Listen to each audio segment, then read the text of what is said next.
Good morning, everybody. I am Giorgio Barba Navaretti, the Vice President of Il Collegio, and I'm really pleased to open our new edition of the Pareto lectures. We have an extraordinary lecturer this year, Itzhak Gilboa from HEC and Tel Aviv University. I'm not saying anything more about Itzhak because Paolo will tell everything. I'm just saying that Itzhak really helps us keeping up the extraordinary level of our lecturers, which has always been very, very high. Actually, I was just reminded a while ago that many of our lecturers, after they gave the Pareto lecture, they also won the Nobel Prize. So Dino, our chief scientist, argues that essentially the Pareto lecture is the best predictor of who will win the Nobel Prize next. So it's like, there is a very, very strong causal inference of really in the relationship between the Pareto lecture and the Nobel Prize. So, but we're really pleased to have this lecture. I'm glad to see students around. And this is a very important initiative for Il Collegio that we will keep supporting and we will keep doing in the coming years. And our aim really is always to keep the level of the lecture very, very high and to understand, where are the new frontiers of thinking in economics and social sciences in general. So, Itzhak, thank you very much. I give the floor to Paolo, who is going to introduce Itzhak. Then the rules of the game for the lecture is what, more or less 1 hour? Yeah. With questions. I order Saki to a bit less. Okay.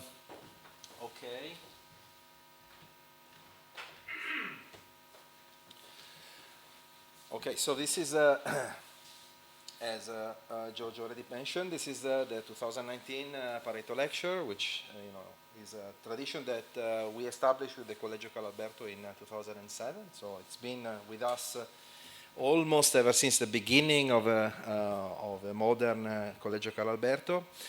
And so this year I am particularly happy to have Itzhak Gilboa here for reasons that will become apparent during my talk. This is, Itzhak is probably the one of the most important people in my field in decision theory, even though, as I will say in a second, he has actually given important contributions to economic theory overall. So here's as usual, I'm going to give you the executive summary of what I'm going to say. Don't worry, I'm not going to talk that long. We are talking about one of the most influential scholars in economic theory in the last 30 years. And who has provided at the least important and in some cases fundamental contributions to the following areas of theory, which is not only economic theory, but decision theory, game theory, social choice, probability theory, and as well epistemology, because a number of the things that Saki has worked on really have some obviously interdisciplinary connection with issues which are related to basically the theory of knowledge and so also philosophy. Okay, so after the executive summary, here's the raw data. The usual slide with basically the history, the achievements, and so on, all written down in data. So Saki got 2 bachelors, one in mathematics and computer science, the other one in economics, both in 1982. Is there something remarkable about this? Well, there is something remarkable about this, which is that Saki was born in 1963. Okay, so at 19, he got 2 degrees at the university. He then got a master's, which I omitted, and then a PhD in economics at Tel Aviv University in 1987. Okay, his first publication, which is part of his dissertation, is 1987. From 87 to 97, he worked at Kellogg Graduate School of Management at Northwestern University, where he rose from assistant professor to a distinguished professor of decision sciences. Then in 1997, he went back to Israel to become a professor of economics at Tel Aviv, where he has been ever since. But more recently, in 2008, he also took a position at the HEC Paris, where he's a professor of economics and decision sciences, and in fact, since 2010, he's also the Itzhak Chair for Decision Sciences. Okay, so he's one of the recipients of this very distinguished honor, which is the Itzhak Chair. Of course, given the curriculum, given what I told you, it's not going to be a surprise to say that he's a fellow of the Econometric Society. He's also a longtime member of the Coles Foundation for Research in Economics, which Dino knows well because it's an important Yale institution. And he's also more recently become an international honorary member of the American Academy of Arts and Sciences. Okay, so the kind of curriculum that you expect a top scholar to have. He has been, as far as journals are concerned, he has been most recently has been the co-editor of Econometrica, but in his past he has been associate editor of Econometrica, of course, Games and Economic Behavior, International Journal of Game Theory, and the Journal of Economic Theory. Okay, so basically he has been in the board of almost every important economic journal which publishes theory. Here's finally some bibliometric stuff. I downloaded his May 2019 CV, and I actually took the time to count his journal articles, 86 journal articles, if I counted well, but what is most impressive, and I put 3 exclamation marks, is 6 books. Okay, so Saki is one of those becoming, rarer and rarer animals these days, beasts these days, that actually likes to write books. And in fact, one of his most cited works is a textbook on decision theory, which I also use as a textbook in my class. Finally, the really bibliometric stuff, 13,000 citations on Google Scholar, an H index of 49 on Google Scholar, but coming to more relevant, to me, more serious data, if you look on Scopus, it has 4,473 sites, so more than 4,000 sites, an H index of 27. 1,700 of those sites are for a single paper, which I will briefly touch upon later, but that's only 1/3 of his sites. Quite an impressive CV. So research, as I said, Saki has provided important contributions to a number of different areas of economic theory, of microeconomic theory, and here are some examples, some papers listed as examples. So I will come to decision theory last. Game theory, Saki, especially earlier in his career, Saki provided some important contributions to game theory. In fact, he's even worked on issues related to complexity, automata, and things like this. Is an important paper, which is also highly cited, is the Nash and Correlated Equilibria, some complexity considerations paper with Eitan Zemel. Then he has written some papers on the order of limiting dominant strategies and complexity issues related to that, papers on social stability and equilibrium, global games. So these are like important papers in game theory. He has also written important papers on social choice. There is a paper with Elhanan Ben Porat on linear measures, the Gini index, and income inequality trade-off. He also has another paper with Elhanan on issues related to inequality under uncertainty, which is not listed here. Then he has papers on majority vote following a debate, and then this more recent paper on Journal of Political Economy with Duby Summit and David Schmeidler on utilitarian aggregation of beliefs and tastes. By the way, you will notice that he has worked with a number of co-authors. There is this guy that appears now, and he's going to appear a bit more later, David Schmeidler. David is Saki's thesis advisor, And he has been his partner for most of his work on decision theory, and he will appear more in the next pages. But it's important to point out that there is more to the Itzhak that that a lot of people know, that I know in particular, being just a very narrow-minded decision theory, and you see it here. In more recent years, with of course the usual partner David, but also with Andy Postlethwaite and Larry Samuelson, Itzhak has provided contributions to things, to problems which I think more of like epistemology. So there are this paper on rationality of beliefs. In particular, there is all of this series of papers, and I think there is a book too on analogies. Okay, so economic models as analogies and so on. So this is these are contributions that are more philosophical in nature. And of course, philosophical in nature are also the contributions which you could relate to foundations of probability and induction, which are to some extent related to one of the decision theory contributions that I'm going to talk about later. But there is some deeper ideas, some more broader ideas. Sorry, there. So there is. So he has been working in particular on the foundations of probability. Okay, where do probabilities come from? As you know, decision theorists have developed very well a theory where there is this, this idea of subjective probability. Everybody has subjective probability judgments, but there is a lot of black box attitude in what decision theorists do. Basically, okay, you have your own subjective probability.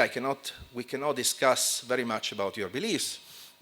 Of course, there are results like De Finetti's exchangeability theorem and so on, but in general, there is this black box idea. Well, Saki and David have been the ones who have been trying to open the black box. Starting from their case-based model, they have really been thinking more seriously about how do probabilities really arise. And so these are some of the papers that are related, and in this stream, I think we can also include today's paper. Okay, so of course, probability and induction. So philosophical thinking about probability and induction. Okay, last page of overview of Itzhak's contribution is on decision theory. Here we go back to his PhD dissertation of 1987. And then there is the maximum expected utility paper, which is the one which got 1,700 citations, and I will talk about it in a second. Then he has also written, the paper on updating ambiguous beliefs is somewhat related, but then there is also the important work on case-based decision theory and all the papers that followed, and I will also talk about that too. And finally, I mentioned that there is this book, Theory of Decisions Under Uncertainty, which is just one of his 6 books, but which is a very important and also highly cited textbook. Okay, so let me briefly, since especially today Itzhak is not going to talk about it, let me briefly point out, what is one of the most important things that Itzhak is famous for. It's the max mean expected utility model, which I briefly summarize here. Okay, the idea is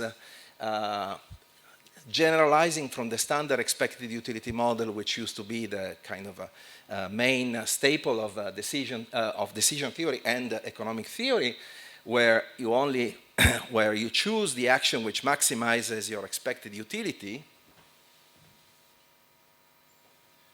Like that, okay, you basically forget about the mean, you just maximize, you compute expected utility of your action with respect to a subjective probability. This is, Savage and De Finetti's important philosophical idea about decision making. This was cast into doubt by a number of people, in particular by the contribution of Daniel Ellsberg in 1961.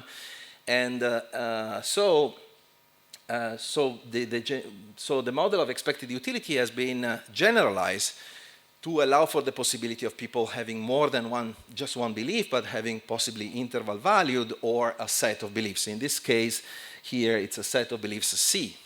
And so the model that Itzhak offered with David Schneider, in particular the model that they provided the characterization in terms of observable behavior, okay, which is what we do in decision theory. We try to tie a mathematical representation to observable behavior. We call it axiomatization, and so we make it sound really fancy, but that's the idea. So their paper provided a foundation to this idea, so that instead of maximizing expected utility, you maximize the minimum of expected utility, where minimum is, of course, a conservative attitude with respect to the uncertainty about the priors that is represented by a set of probabilities. Okay, this uncertainty about the priors is, and this conservative attitude is called ambiguity aversion in the literature. So max mean expected utility is the number one, or number 1.5 initial model of expected utility, of ambiguity aversion, how to deal with ambiguity aversion. And the number of citations that I showed you shows this.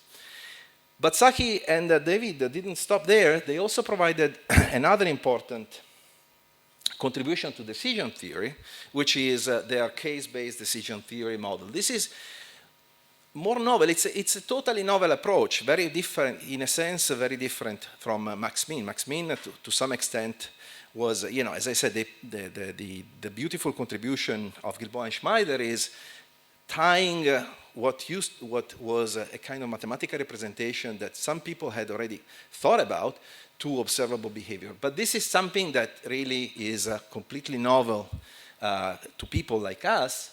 And it's this idea of, what if people, instead of making decisions like I just told you, maximizing expected utility, they use a different criterion. They have a memory of past cases, okay, which here is represented by the letter M. So there are past cases in which they chose an action and they got a payoff, okay? Nothing like the state space representation that you traditionally think of, just cases, okay? And so what they did is they provided, of course, an axiomatic characterization. So again, they tie to observable behavior to this kind of representation. Suppose that what you're doing is you're evaluating an action F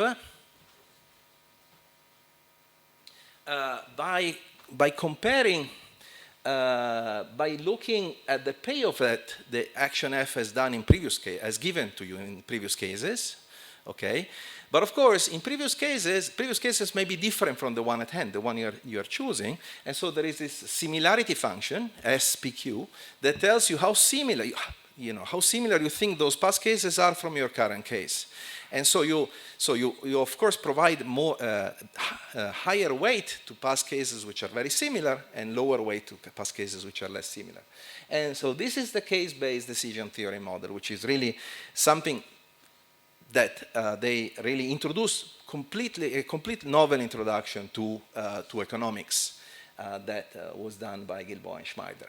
So this is just, very, very briefly, I'm going to conclude here, and I'm going to give the floor to Saki, but this is just a very brief reason why, why Saki is, of course, an incredibly appropriate Pareto lecturer, because he has provided really important contributions to economic theory. As I said, decision theory are the ones, of course, which I can talk hours about because this is what I do my research on. If Saki wasn't here, I don't know what I would be doing right now. Maybe I probably wouldn't, I'm not even sure I would be an economist, okay? So clearly I'm in heavy debt to Saki for his work. But as I told you at the beginning, let's not forget that he has also provided important contributions to game theory. Unfortunately, then he decided to spend more time on decision theory, and so he has, so the lack of decision theorists has been the unluck of game theorists. Okay, thank you.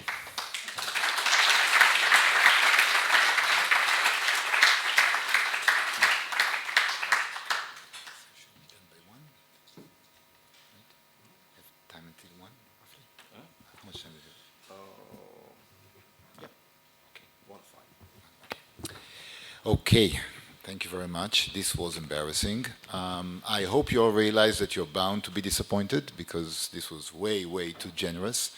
I teach my students some examples of you go to a restaurant and you really liked and it's never as good as it used to be. And, you know, okay, part of it is the aspiration level, the psychological aspect, part of it is regression to the mean, because you don't go to the worst restaurant you remember, you go to the best. So please be ready to be disappointed, because this was way too generous. Thank you very much. Thanks a lot for the invitation. It's a huge honor. In particular, the name Pareto. In 1999, we had a department meeting at Tel Aviv University, and someone mentioned the fact that our course in Principles of Economics hasn't been changed for some 50 years. So Don Patenkin came to Israel in 1949. He started economics in Israel. Since then, for 50 years, the departments at Jerusalem and Tel Aviv were teaching the same course. And I made a mistake of saying something about the fact that it's actually a lot of fun maybe to be the first one to introduce these ideas to young people and to see their eyes shining. And as we went out, someone sort of patted me on my back in a way that I nearly fell down and said, "It's wonderful, why don't you volunteer?" So I found myself redoing the course in this principle of economics. The one name that appeared in such a course is Pareto.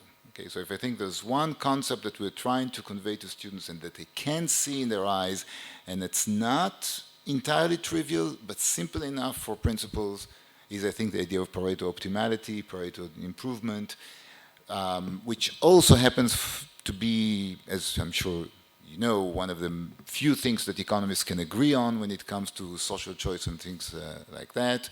We have so many colleagues who say that there's nothing normative that we can say about society apart from Pareto optimality. So it's a hugely influential concept and name, and therefore it was a huge honor to be here. I should say just very briefly that some of the work that I have done relates to the concept, in particular to how we perceive Pareto optimality in cases of different beliefs. So actually, my talk today is a part of a big project about where do we get beliefs from? How do people form their beliefs? Mostly in a rational way, but asking the question and try to explain how we deal with this here. But then there is a question of what happens when people have different beliefs.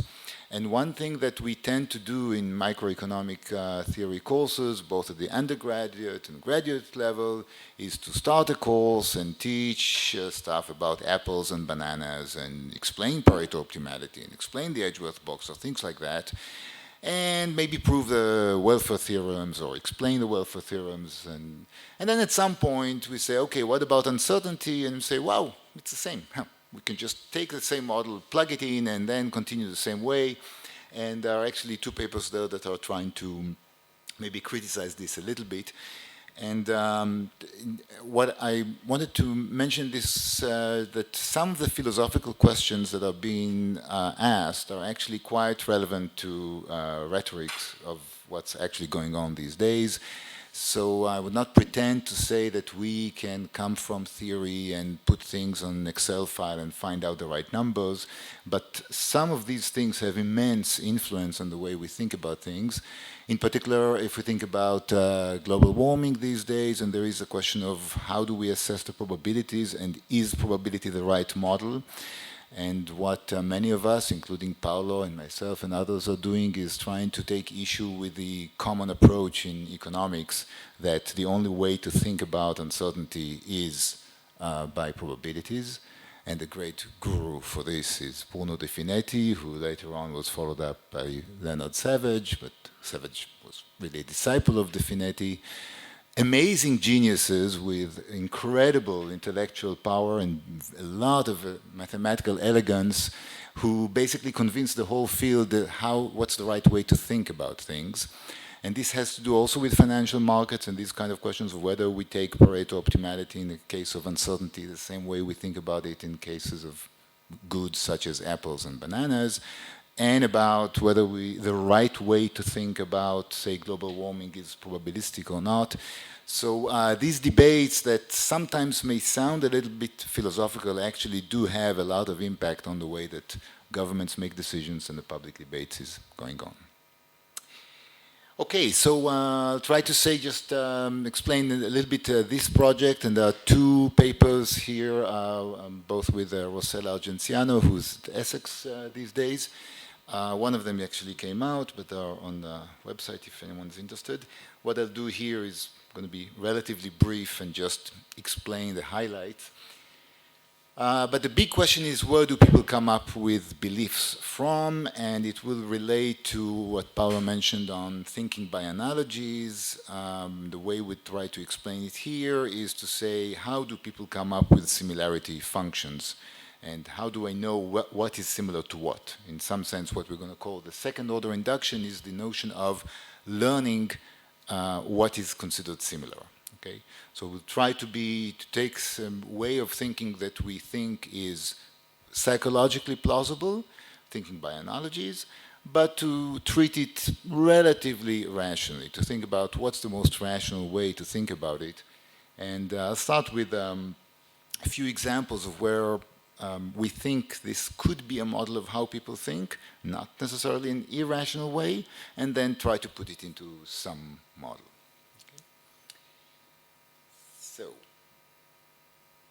So the first example that is a motivation to this project with Rossella is this the election of Obama, 2008. I guess many people here remember the event.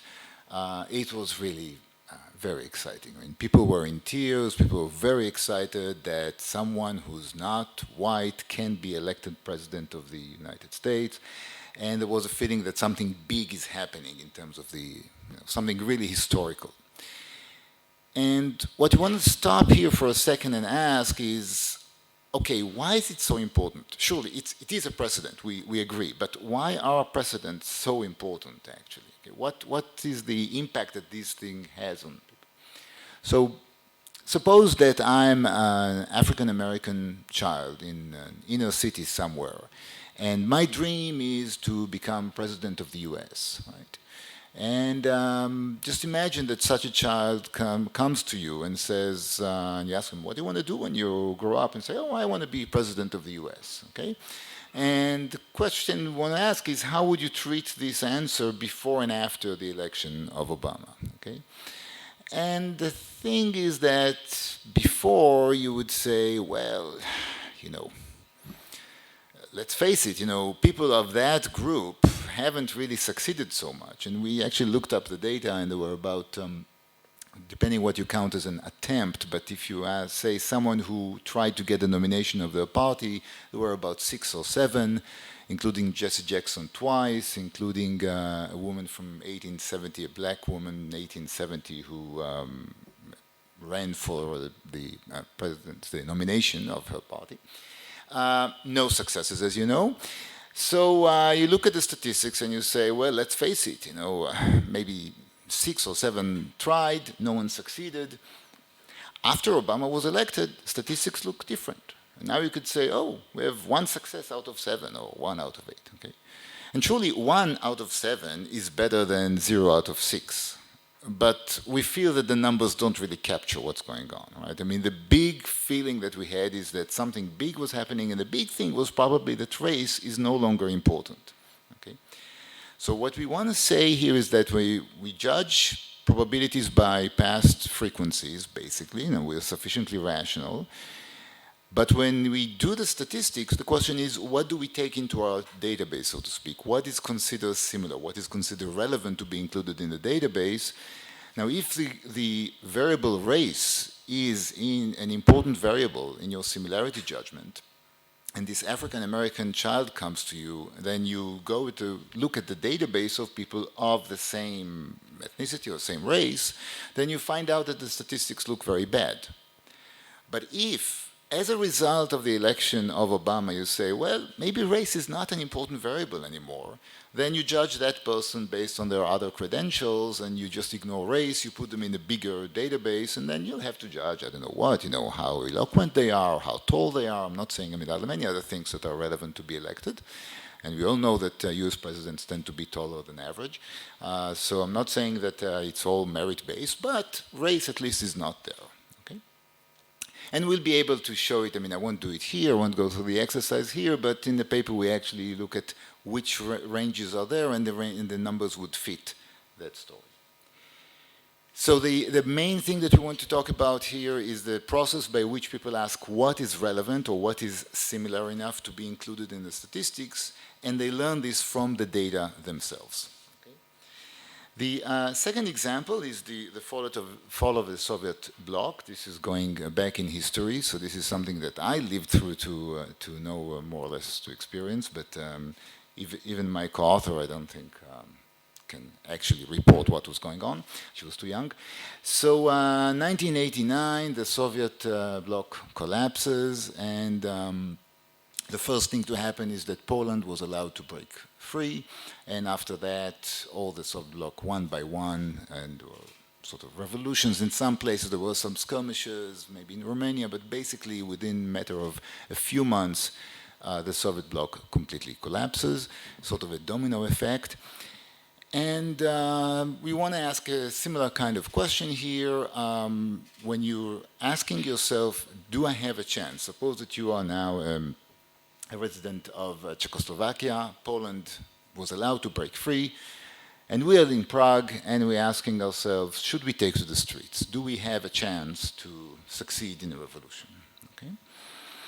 So we have to, probably as rational human beings, we have to go back and look at statistics and see what are the probabilities, try to estimate them as best we can. And these are important matters, especially you don't want to join a revolution that's going to fail, because that's pretty nasty. So you're looking at the stats, and what do you know? Well, there was Hungary tried in '56, and our own country, Prague, in '68, in the famous Spring of Prague. And both of these ended up very badly. Okay, the Soviets cracked down on both of these, and you don't want to be part of that. On the other hand, we have this one case of Poland. Okay? So I'm telling you, let's go out. We're going to have a revolution, we're going to have a free democracy, etc. And you say, well, you know, chances might not be so great. It's 1 out of 3. Again, before Poland, this probability of success was 0 out of 2. Sounded pretty bad. 1 out of 3 is definitely better than 0 out of 2. The question is it good enough to risk my life on that? Okay? And what's going on here, we try to claim, is that there was something important that proved to be important, because between '68 and '89, things changed in the Soviet Union, and there was Gorbachev, and there was Glasnost, and something changed in the way that at least the political speeches sounded. The question is it important? Is it relevant? Is the fact that now, '89, we are after Glasnost, is it a sufficiently important factor to say that all the past is irrelevant and forget about Hungary, forget about Czechoslovakia in '68, now it's a new ball game and it's 1 out of 1. Okay? And again, you have to look at the numbers, you have to see what it does, and but our argument is that apparently it made a difference.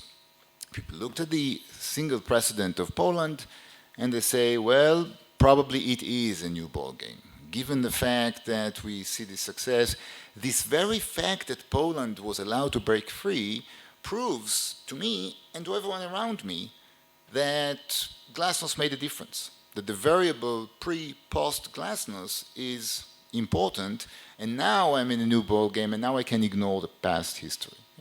So in the case of Obama, I wanted to say that there was a variable like race that was considered to be important, but stopped to be after he was elected. Here it's sort of the opposite.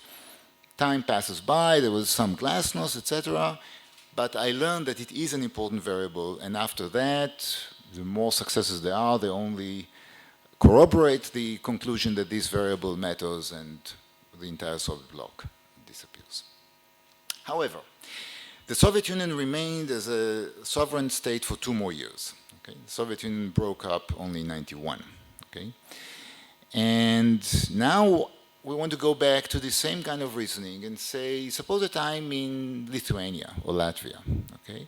And I'm looking around and I see, well, the Poles are free, and so are the Czechs, and so on. Why not us?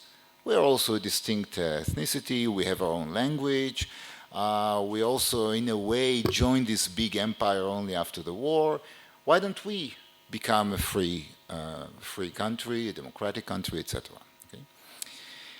Now, the analogy here is not so clear because Romania and Poland and Czechoslovakia were all very similar. Okay? Lithuania, Latvia were part of the same Soviet Union. They were paying in rubles, they had the same army, okay? So they were not exactly similar. So the question here, what happened between 1901 and 89 was the question of whether the variable being part of the USSR an important variable. Okay? Because being part, just one of the satellite countries was already proven to be not important given glasnost, but there was no evidence that glasnost would apply to anything beyond that. I actually remember watching Gorbachev on TV going to Lithuania and trying to plea with demonstrators to remain within the USSR, but this didn't work out. And the minute that the Baltics broke free, there you have 15 republics are all the same. So we'd like to say that what changed here is that the variable being part of the USSR, which was considered for 2 years an important variable, distinguishing Lithuania and Latvia and Estonia from Poland, say, suddenly lost importance and they say, we are just...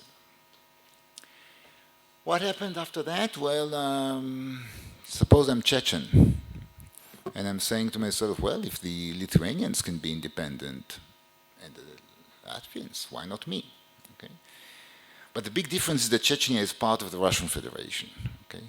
And if Moscow were to allow for Chechnya to break free, then there would be no more Russia, actually. Okay? Because all the other nations that could say, oh, I'm similar to the Chechens, would now break free and there will be no more Russia, and that Moscow probably could not allow. Okay?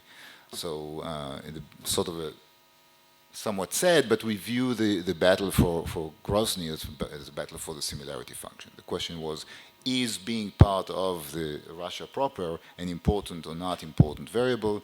And the point of this story is that, which I'll try to say a few more words later on in formula, is that this is supposedly a model, very rough, very imprecise model of what goes on in everyone's mind. Okay? So when I'm doing this, and if I'm sitting in Moscow and I'm asking myself, am I allowing the Chechens to break free? I'm sort of aware of the fact that everyone would be doing the same kind of reasoning and everyone would be learning the same similarity function, plus or minus, and therefore everyone would see that this is not an important variable or is an important variable, and so on. Okay, I'll give these two examples sound like political science, so let me try to show you that this is also relevant to economics, okay? So I'll tell you just one more story and then a bit more. Okay. Change of currency. This happens a couple of times that countries change their currency and usually drop zeros and try to make the currency appear more valuable. In my lifetime, it happened in Israel twice, 1980 and 1985. So 1980, there was inflation, high inflation in Israel, and we used to have a lira, which I guess is a familiar term here. And the Israeli lira was replaced by a shekel. Shekel is a word that is found in the Bible. It has to do with weighing, with actually just like pound or libra. So 10 liras were replaced by 1 shekel, and this was supposed to stop inflation, to try to signal to people that we're in a new ballgame. Okay, so again, the economics behind this, in sort of caricature ways, to say that if everyone is raising their prices, everyone would be raising their prices. It's sort of an equilibrium. And if you know that tomorrow morning when you go to the market, prices are going to be higher by, say, 1%, you have to charge more for your own goods now. And we are in this kind of a vicious cycle. And of course, the government fills in by printing money. If you want to stop that, because inflation has lots of costs and everyone knows this and when they analyze this, then you say, okay, I should just let everyone know that this is it. We're freezing prices. We're just changing an equilibrium from an equilibrium in which everyone is raising their prices at a, let's say, fixed rate or hyperinflation at a higher rate or something like that, to an equilibrium in which, no, we are fixing the prices because we sort of learned that there's nothing to be gained from this and there's a huge transaction cost involved. Okay. So every finance minister walks into office and says, I'm going to stop inflation. Problem is, it's very hard to actually live to that, up to that, because your budget is not balanced, and the easiest way to fill in the gap is by printing money. So what you do when you change the currency, we claim, is you try to signal to everyone, I'm serious about changing the equilibrium. We're going to move from an equilibrium in which we all raise prices to an equilibrium in which we fix prices. And here is something dramatic is going to happen. When you want to see that the past is not like the present, that we are now in a different game, you just hold the money in your hand. You look at the notes. They have different colors. They have much fewer zeros, at least in 1980, only one fewer zero. Later they dropped 3, as I'm telling you here. It has a different name.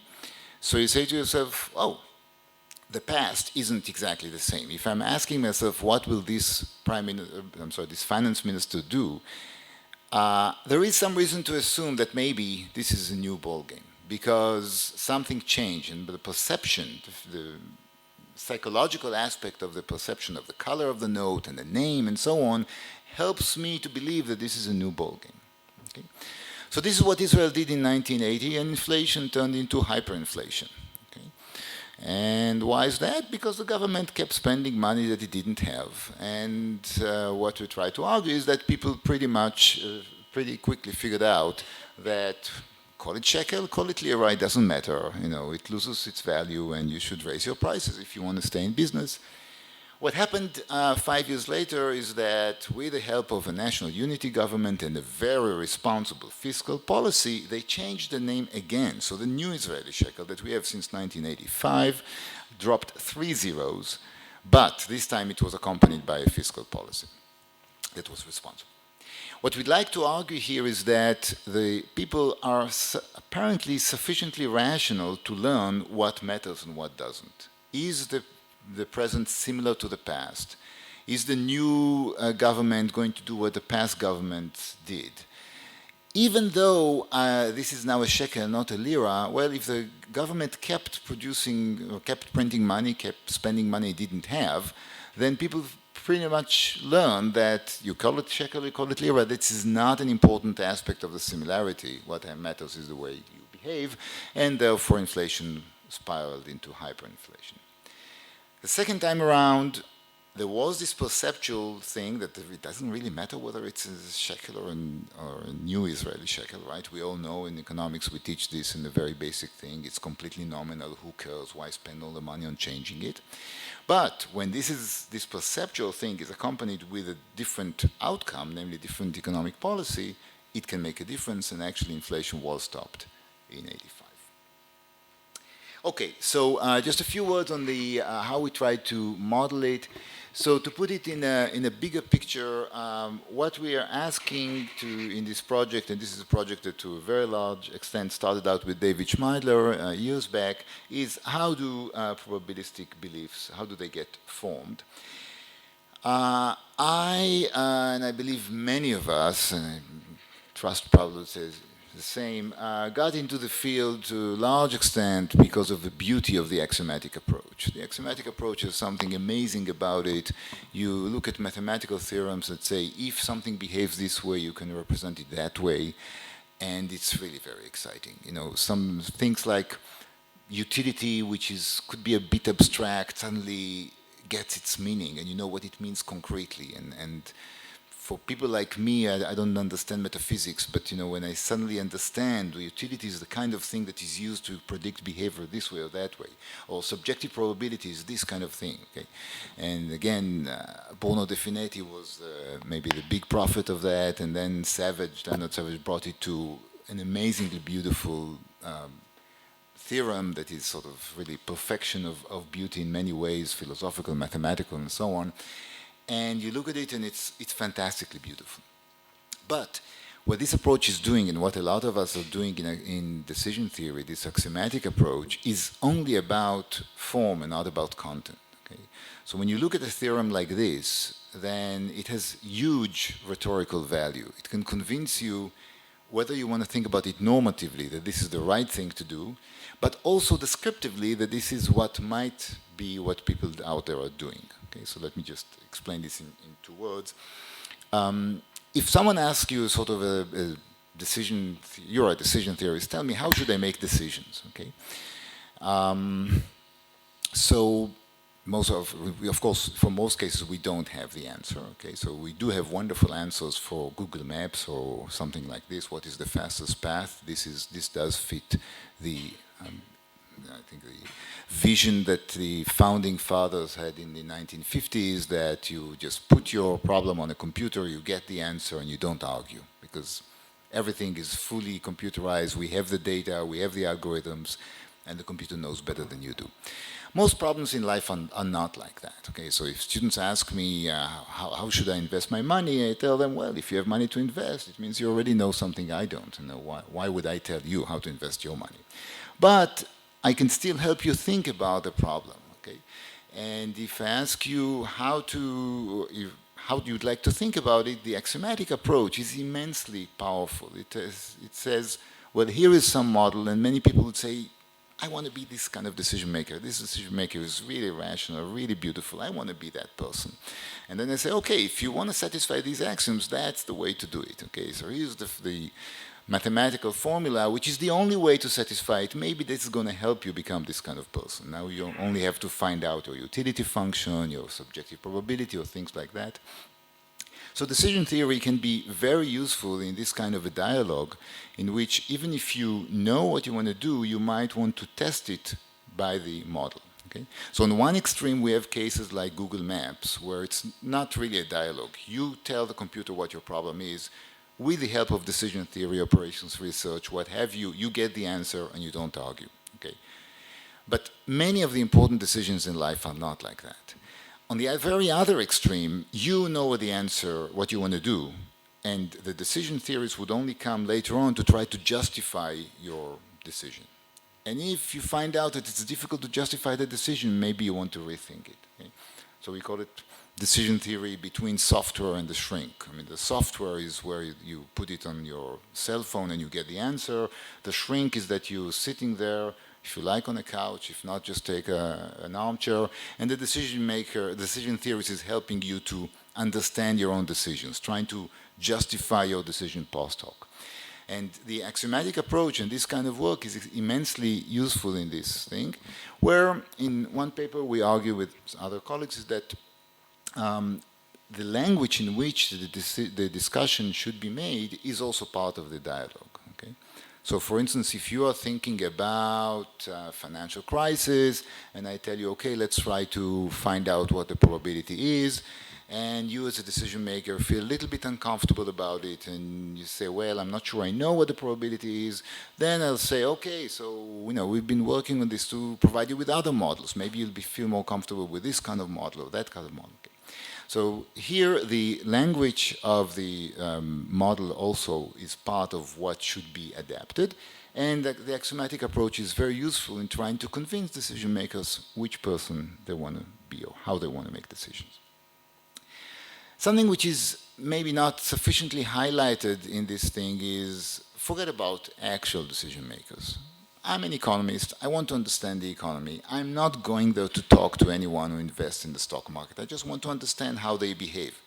Or in the case of revolutions, doesn't matter. I just want to understand, to understand how they behave.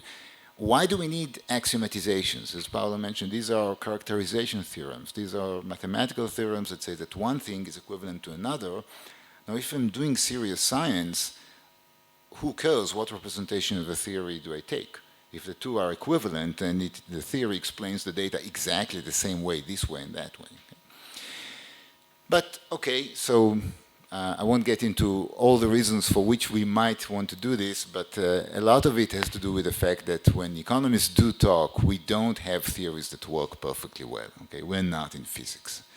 So I cannot prove to you exactly that this is the theory that works, and I don't know exactly how people make decisions in the stock market, and we talk to psychologists. They tell us, as Amos Tversky used to say, give me the axiom, I'll design the experiment that violates it. We know that all our theories are wrong, and that's usually how I start my econ classes, by telling the students, let's get this out of the way. All theories are wrong, all models are wrong. Let's just see how badly wrong they are, or whether they are wrong in a way that really matters. Now we select out of all these wrong theories, and I'm trying to ask you, what do these people out there do? And someone says, and we teach, they maximize utility. Okay, and we really need something like that. Even to define Pareto dominance or Pareto optimality, we use things like utility. And our students can say, what are you talking about? Who are these people who maximize the utility function? You know, my parents don't, my uncle doesn't. So I never thought of it, you know, and my neighbor doesn't even know how to take derivatives. Okay? But then we say, okay, but if you think that these axioms on behavior are reasonable, you also believe that this representation might be reasonable. And there are questions of interpretation, etc. But basically, axioms have a huge rhetorical power. At the same time, they don't tell us what's inside the black box. Because the axioms that we usually use in decision theory say, if a black box decision maker makes a decision this way, you can represent them that way. And even if we derive something like a probability, it doesn't say anything about which probability it is. Usually we just say, okay, that's, you know, either an equilibrium would give you the probability, but then in cases like the revolutions or the inflation, there is an equilibrium selection. Okay, if I have more than one equilibrium, the question is which equilibrium would be picked is a question of which beliefs people would have. So that's why we think this is important, in particular relevant to equilibrium selection problems. And how much time do I have? 15. Okay, thanks. Basically, where beliefs should come from, a normative twist, is something that statistics is about. But we'll try to argue that for many of these things, statistics is not, or statisticians would not really try to give you answers on these.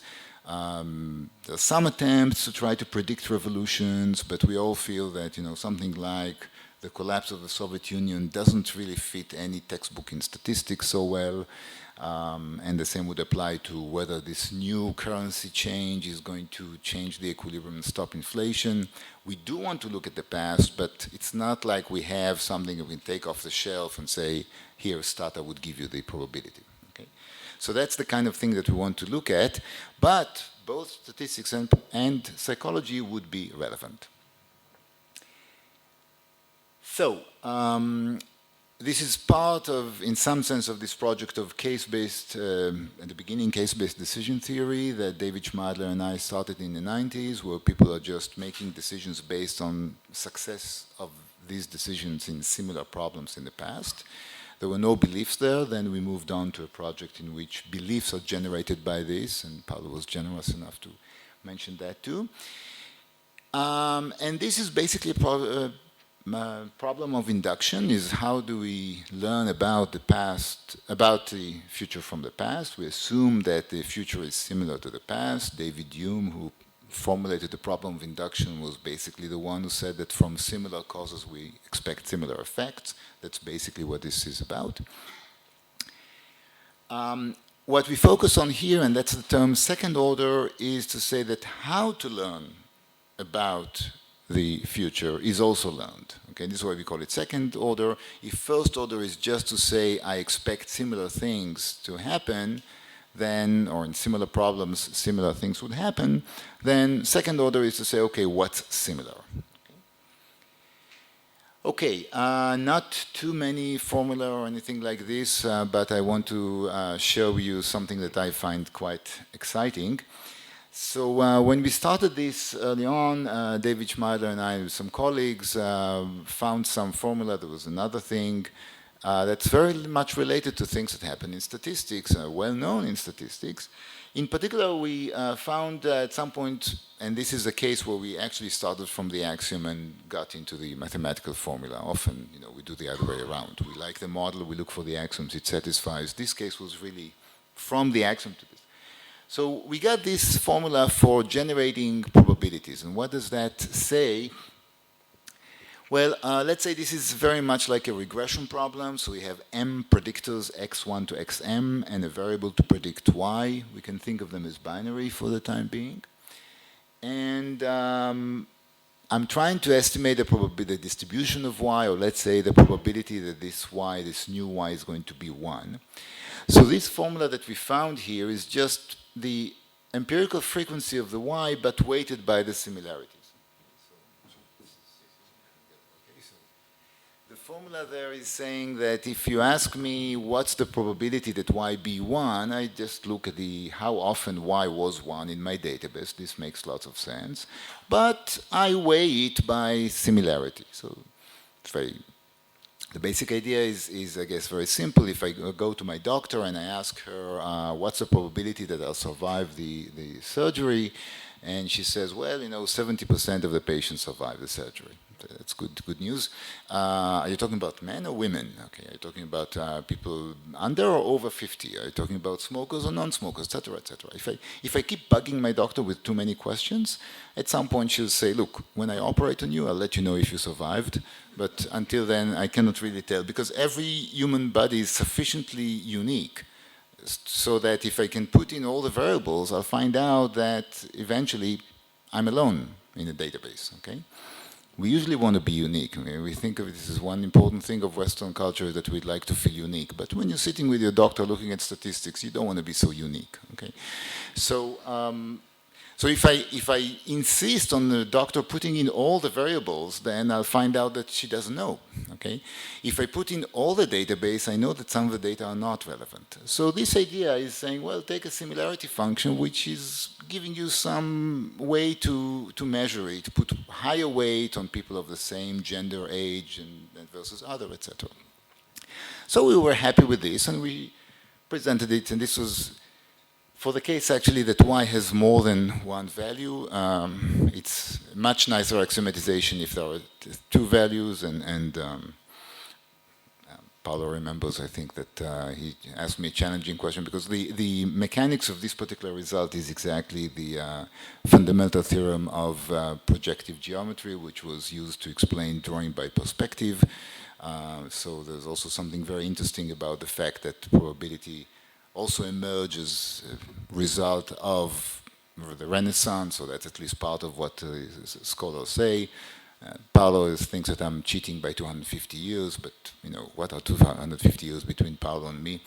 So, but no, there are theories of why probability theory started so late, and a lot of it goes back to Renaissance thinking and the fact that people started dealing with the future themselves instead of by praying or sacrificing animals or things like that.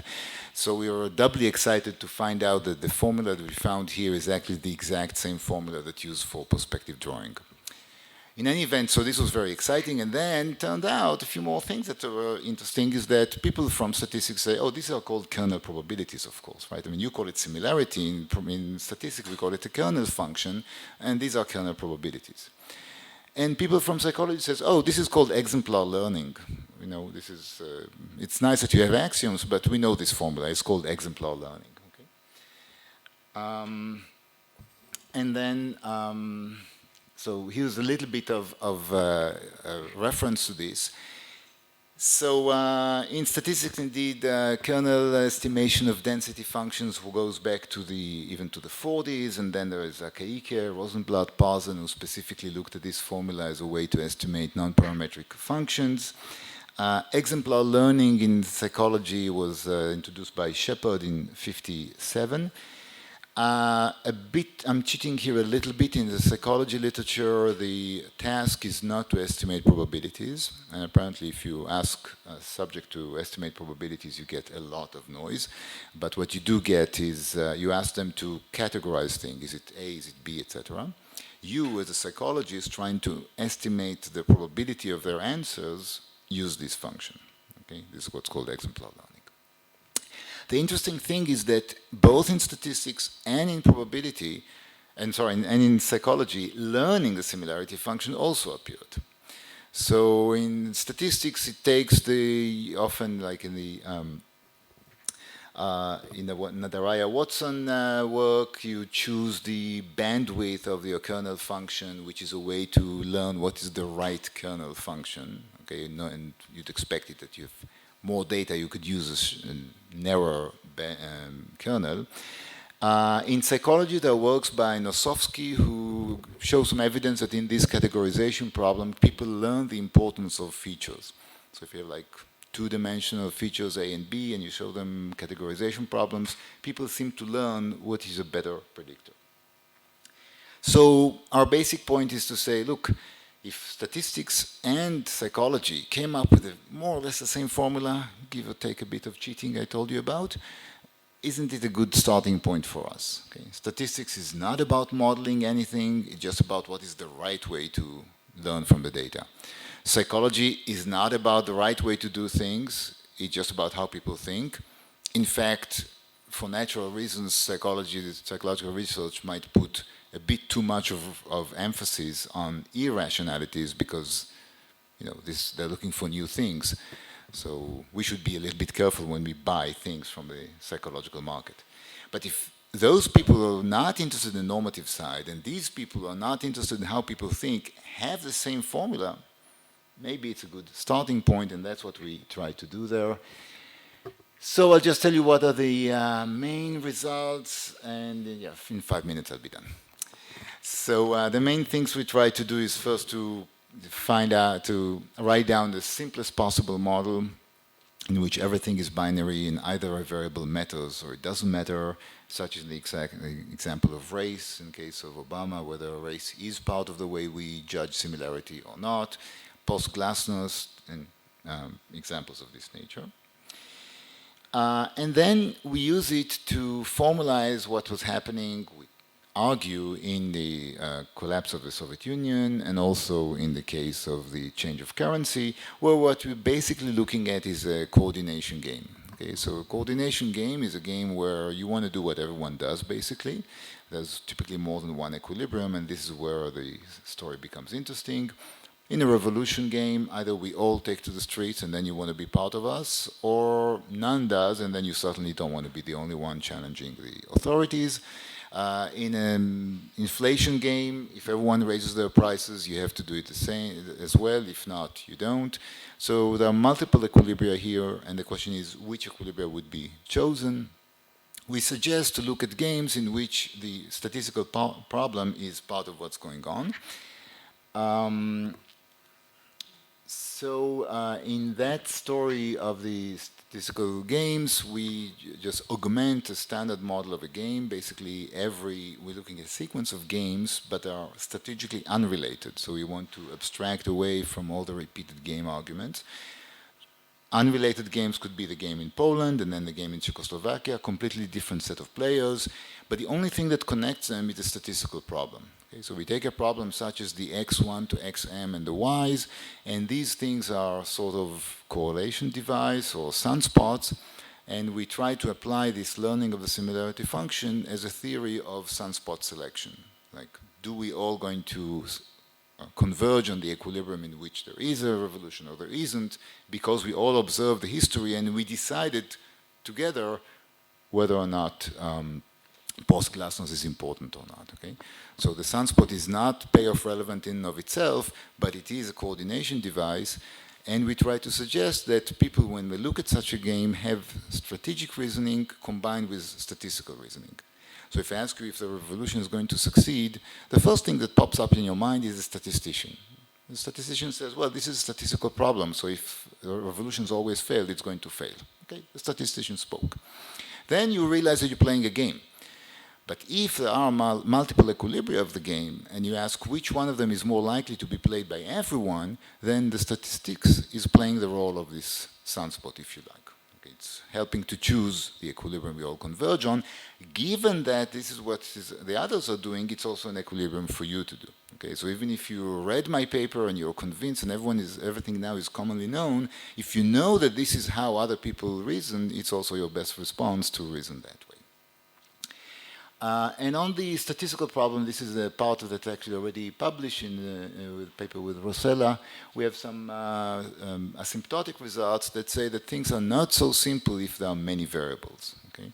So we have some positive learning results that say that if we have a fixed set of predictors, like m, this number of variables is known, and if there is a real function underlying the process such that y really is a function of those, then with enough information, people would converge on the same similarity function. Okay, so we have some learning result, and because there's going to be a unique similarity function that is the best one, then people would converge to the same beliefs.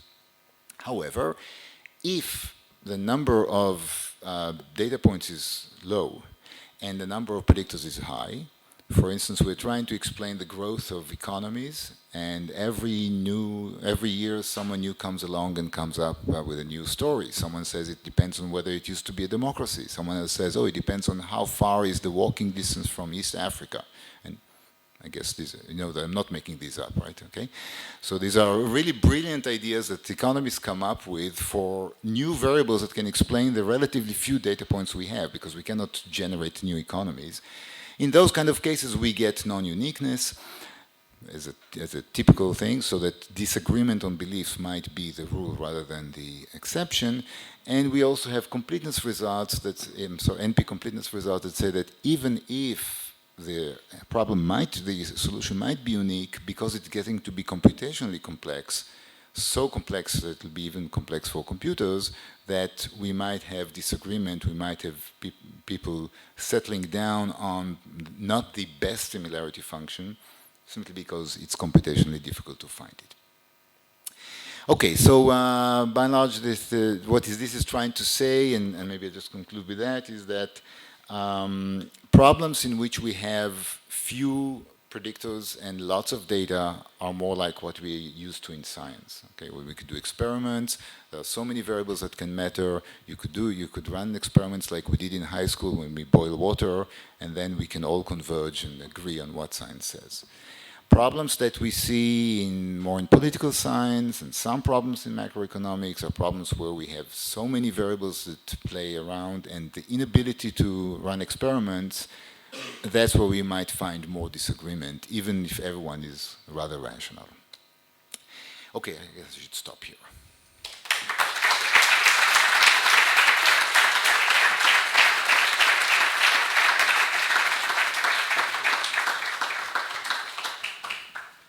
So, thank you very much. This was a great lecture. Thank you very much, Itzhak. I'm sure many people, why don't you stay here, because I'm sure that some people will want to ask a few questions. We are taking some questions, so.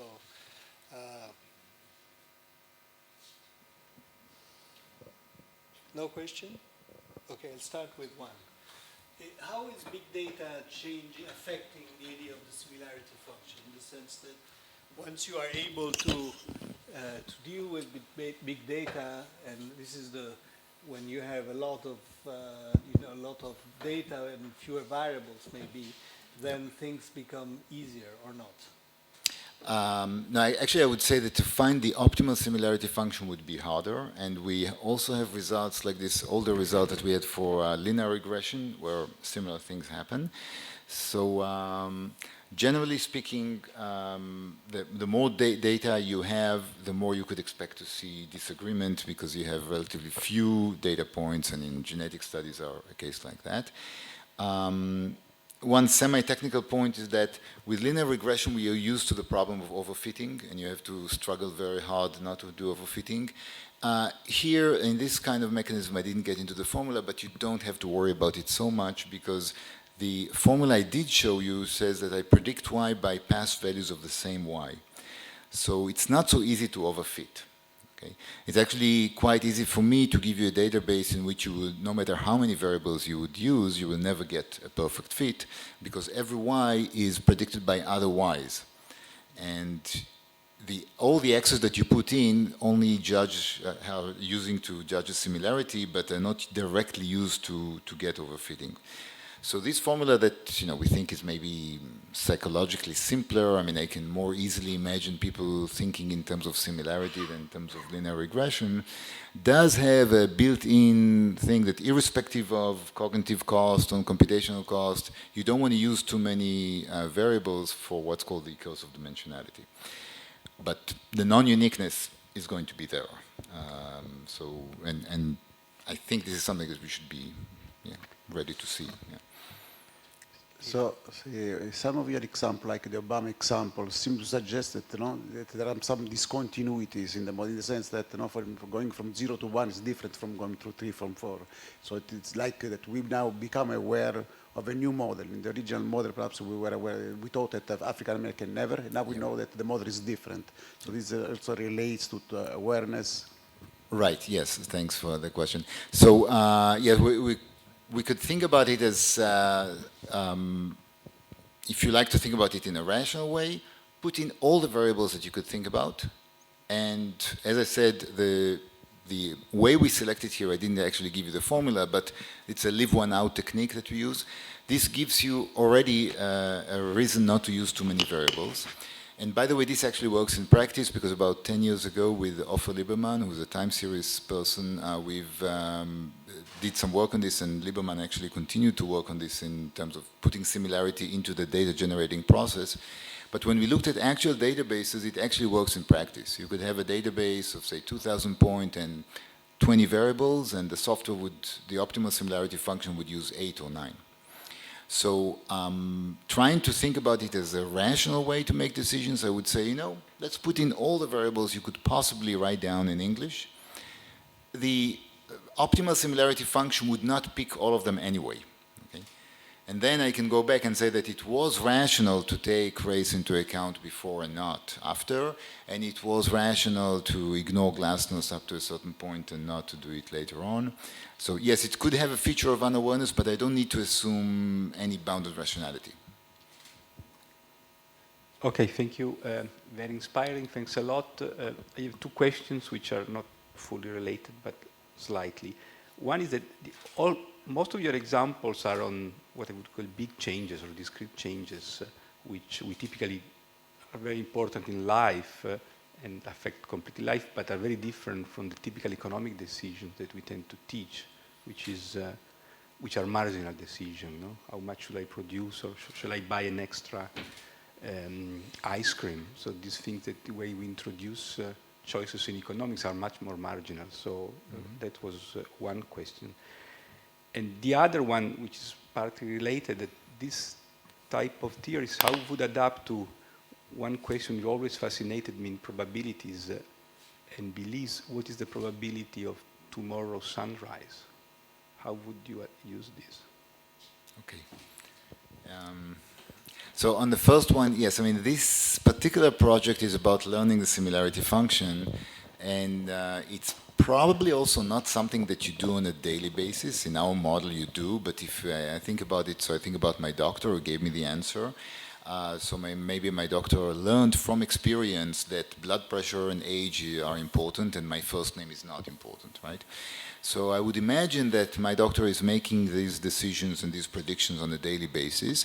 Once a year she goes to a conference and then she's starting to think, well, am I using the data in the right way? And maybe she hears a talk about this. Okay. So indeed we tend to think of changing the similarity function as something that happens not on a daily basis. In the model it's easier to assume it's in every period, but also because it's computationally difficult, I think it'll be something like a change or a break, and it's easier to explain these things like precedents and so on are the nice examples that we have where we could say that it's not just the accumulation of data, but suddenly you have this new insight and you look at the data differently. Even though, again, it doesn't have to make it rationally, you would do it if you're not computationally bounded, you would do it on a daily basis, but I think in real life you probably do it every other time. The probability of rain tomorrow. Yes. Yes. So this is a huge question. Specifically on that, there is a question of what is meant by this, and there is a bigger question of can we quantify it. So specifically on the sunrise question, there is this calibration literature. I mean, there's David started out in '82, suggested the criterion that he called calibration, and this is said there will I'm not sure if he said minimal, but that if your forecaster is saying that tomorrow rain is going to come down probably, let's say, 70%, let's take all the days where the forecaster said 70% and check the relative frequency of rain. It should better be 70% for any number. Right? And about 7 years later, it was shown by Forster and Dean that this criterion can be passed, this test can be passed without knowing anything. And there's a whole literature, it's called the calibration thing. Interestingly, the nice proofs that were devised later on go by the max-mean theorem of von Neumann that basically show that these kind of tests can be easily passed even if you know nothing about the weather. So this is a bit of a curiosity maybe, but on the bigger question, there is a question of whether any uncertainty can be quantified. And this goes back to the days of Pascal. Okay, Pascal was the guy who invented expectation and maybe one of the inventors of probability in general, has this famous wager where he's using subjective probability to decide whether or not to become a believer in due course. Fantastic thing. I mean, I can get excited and talk about it for half an hour because there are 5 wonderful ideas of decision theory that are already encapsulated there. Plus, I mean, it's really amazing. But already there in Pascal it says, and what if you don't know the probability, allowing for ranges of probabilities, or what we call today ambiguity, okay? And then, the Bayesian approach was the Bayesian approach that said, well, you have to have probability, which apparently Bayes came up with in the context of, again, proving that God exists, in order to move from, basically the intelligent design argument, to move from the probability of the world given God to the probability of God given the world, you need to have the prior, and use 50-50. But the Bayesian approach was sort of one approach out of many out there. And it wasn't clear that you could necessarily put probabilities on anything or this was rational to do. Until, I think, again, the most devout prophet was Bruno De Finetti, and the person who made the major contribution in terms of axiomatization was Savage, building on the work of De Finetti and von Neumann Morgenstern. And they basically convinced the entire field of economics, finance, any other field that's using formal models such as political science, that the only rational way to think about probability, about uncertainty, is by probabilities. I guess we are now sort of taking issue with that. So with probability of rain is not something that really I think is so terrible, partly because we do have some statistics on that and we could see how these people are doing it. But when it comes to the question of what is the probability of global warming or what is the probability of war, I personally am quite concerned that decision makers who make decisions for us would rely on a single probability number as if they could know it. Okay? So belong to the group of people who say that it's maybe more rational to admit that you do not know what you don't know than to pretend that you do. Okay? And the problem with the Bayesian approach, if I were to summarize it in one sentence, is that it cannot say, I have no idea. Okay?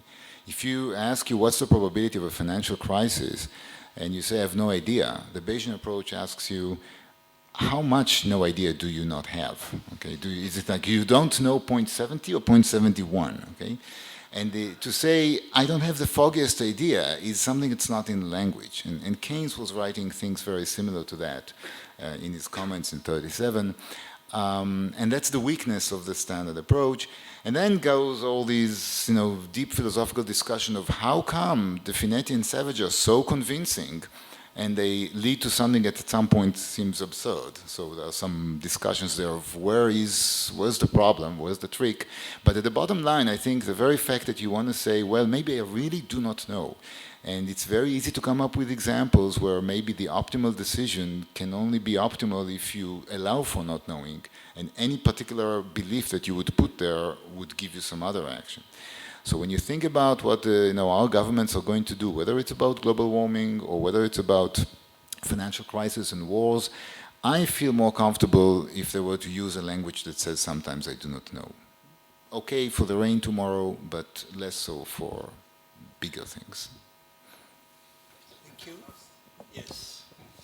So you made examples of calculating, for instance, the probability of surviving after the surgery, and where you have to check, of course, for similarities to give the right number.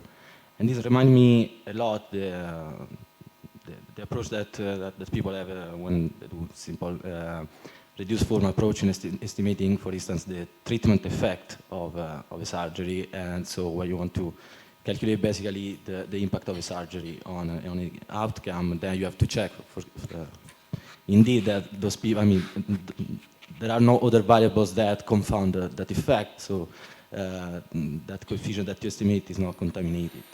And so, my question is, how can you relate those two? Your framework that, has a lot of theoretical foundation and those approaches that are pure empirist. So how can you, relate these two approaches that, look to me very, very similar, okay, and have the same target and very similar strategy? Right, thanks. So in general, I think causality and free will are very deep and question that we have something to say about. But specifically on statistics, I think that, I mean, this is sort of orthogonal. So if you think about Pearl's graphs or something like that, the question that we try to fill in is how to fill in for the conditional probabilities where you don't have sufficiently data that are identical. Okay? And the medical example is sort of in between because you typically have lots of data, not on all cases. There are some cases where indeed you have rare diseases and so on. But you do have a lot of data that you want to take into account, and you can do it with logistic regression as most databases do, I mean most websites do, or you could do it with this method. But this sort of, I would say, is what would feed into a Pearl-like model of causality. Okay, so here I don't think it's sort of orthogonal. We're not really fitting it on that. And I think the problems where I wouldn't necessarily go in with this formula is where you're trying to think about, say, a financial crisis, and then I would say, I'm not even sure that I want to put a number on each edge in your graph. Okay, so in the medical example, I'm still willing to be Bayesian, but the question is just how to become Bayesian. And from then on, I would try to merge it with what they do in analyzing confounders, but I don't have much to say beyond. I mean, I think it sort of could be complementary. Okay, thank you very much, Itzhak. I think you had a few fair questions, and I think we have lunch upstairs, so everyone is invited to lunch upstairs. Thank you very much. It was a wonderful lecture and very inspiring. Thank you.